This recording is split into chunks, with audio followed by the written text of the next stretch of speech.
Hello friends good morning. आज आपण माने तू मो केदार मु तो गौरी सीरियल रे देखिबा को पाइबे जे शिवानी रो बरपात्र ताकू देखिबा पई घर को आसंती।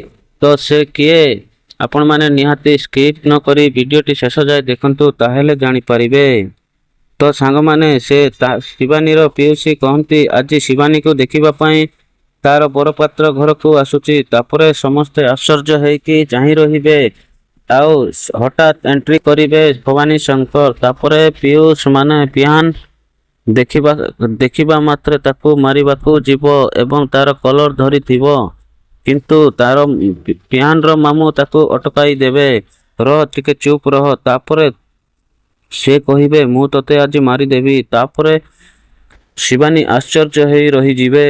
तापरे से भवानी शंकर कहिबे जे मु जदि बरपात्र होई थाए ताहेले शिवानी मते मना करिबार सौभाग्य आ मु तार बर हेबार अयोग्य मु जानिछि। तापर किंतु आपण माने थरे सेपटे देखंतु जे शिवानी रो बरपात्र सेठी अछि। तापर समस्त आश्चर्य होई रहिबे जे शिवानी रो बरपात्र किए, समस्त आश्चर्य होई रहि जिवे। तो सांग माने आपण माने कमेंट रे जणांतु जे शिवानी ए पिलाटी किए, शिवानी रो को विवाह करबाकू से योग्य ना नाई, आउ एटा सतरे कौन शिवानी को विवाह करबा पई ए पुओ योग्य से किए हेई पारे। आपण माने कमेंट रे निश्चय जणांतु। आम चैनल को सब्सक्राइब करी रखंतु काहेकि ना एमिति अपडेट आम यूट्यूब चैनल रे सब बेले सर्वप्रथमे पाई परिबे।